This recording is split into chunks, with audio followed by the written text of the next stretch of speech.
संतोष देशमुखांची मुलगी भगवानगडावर गेली आहे, नेमकं ती काय म्हणते बघा. महंत आहेत, महाराज आहेत, गुरु आहेत आमचे. म्हणजे तुमचा दर्जा खूप मोठा आहे. आज तुमच्या पुढे मी खूप लहान आहे.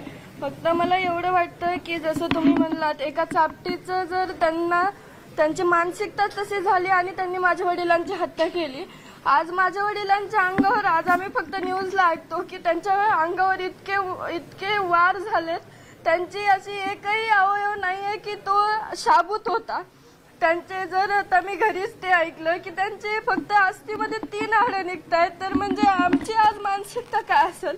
ते ज्यांचे फोटो आहेत ते आम्ही आज सुद्धा बघू, म्हणजे ते आम्हाला बघू वाटत नाहीये. त्याचं इतकं दुःख आहे. फक्त म्हणजे मला एवढं वाटतं की जे तुम्ही आमचे जे विचार होते किंवा माझ्या वडिलांची हत्या कशी झाली, त्याचं मागचं कारण काय, ती घटना कशी, जशी मागाशी तुम्हाला चाचाने सांगितली, तेवढंच तुम्ही आमचं म्हणजे एकदा ऐकून घेतलं पाहिजे होतं आणि नंतर तुमचं जे वक्तव्य ते करायचं. काहीही बोललेलं नाही, मी तुमच्या पाठीमागे आहे. हा जो समाजातला प्रकार हे वाईट लोकांनी केलेले काम आहे. तुम्ही जर भगवानगडाचे शिष्य आहात, तुम्ही तुमच्या बाजूने आहेत. मासा जो केस तालुका हा बाबाला मांडणार आहे, अनेक वेळा दौरे झालेले, म्हणून कदाचित माझ्या बोलण्याचा गैरसमज झाला असेल. तुम्ही मला गुन्हेगाराचं जे काही गुन्हे दाखवलेले ते आणून दिलेले आहेत. मी गुन्हेगाराच्या पाठीमागे नाही, फक्त इतर लोकांनी त्याचा अर्थ चुकीचा केलेला आहे. बाबा, आम्हाला पण तेच वाटतं की जे ही वृत्ती आहे, जी गुन्हेगारीची आहे, त्याच्यामुळे आज माझ्या वडिलांची हत्या झाली आहे. फक्त ती जी वृत्ती आहे ती आपल्याला बाजूला काढायची. आणि आमचं म्हणणं हे की आरोपींचं ज्यांना समर्थन करायचं त्यांनी निश्चित करा. आम्ही त्यांच्याबाबत काही बोलत नाहीयेत, पण याच्यामध्ये कुठं जातीवाद आणतायत आणि ज्यांना आरोपीची पाठराखण करायची तेच जातीवाद काढतायत. माझ्या वडिलांनी, जसं मला समजतंय तसं माझ्या वडिलांनी कोणतं जातीवाद केला नाहीये. आता सगळं चाचाने सांगितलं की आमचे शेतकरी सुद्धा हे वंजारी हेच आहेत, त्यांचं सुद्धा अन्न मुंडेच आहे. पण आम्हाला एक असं याची खंत वाटते की जो माणूस जसं दलितांना वाचवण्यासाठी गेला, त्यांनी कधी जातीवाद न केला, त्याच्यामध्ये न्याय मिळवण्यासाठी असे वेगवेगळे फाटे का फुटतात. आमचं एकच म्हणजे आज आम्हाला इतकं दुःख आहे. आमचं गाव सुद्धा या दुःखातून सावरू शकलं नाही, पण तरी पण आज आम्ही त्यांच्या न्यायासाठी झुंजतो. कारण की त्यांच्यावर जो अन्याय झालाय, म्हणजे आता प्रश्न पडतो की कुणाला वाचवायला जाणं हा पण आपला गुन्हा आहे का.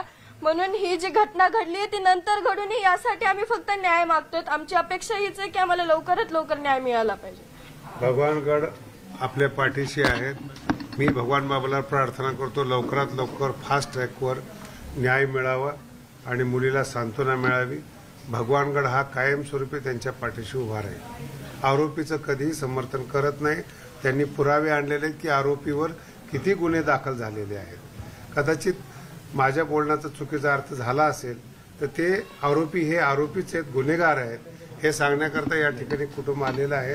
गडाचंच कुटुंब आहेत. म्हणून पुन्हा एकदा महाराष्ट्राला विनंती आहे, त्याला जातीय कलर न देता न्याय मिळावा यासाठी आपण सगळेजण प्रार्थना करू.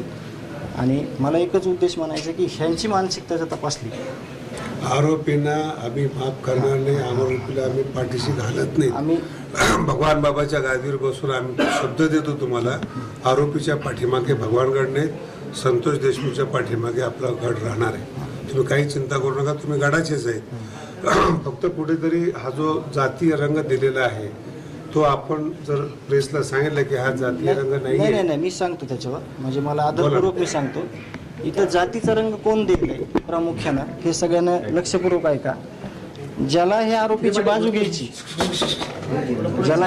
बाजू घ्यायची त्यालाच फक्त जातीवादाचा अंश यायलाय. बाकी तर आम्ही दाखवलंय. दीपक काका आमच्या जिल्ह्याचे सुपुत्र आहेत. 1000 मुलींच्या पुढे ते अनाथ मुली तिथं सांभाळ करतात.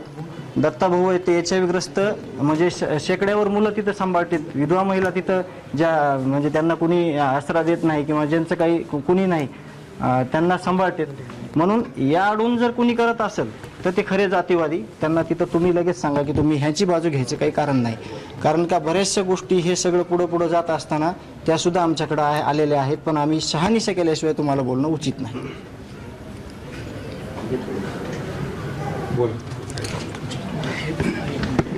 तुम्हाला जे अन्नाचे फोटो आहेत ना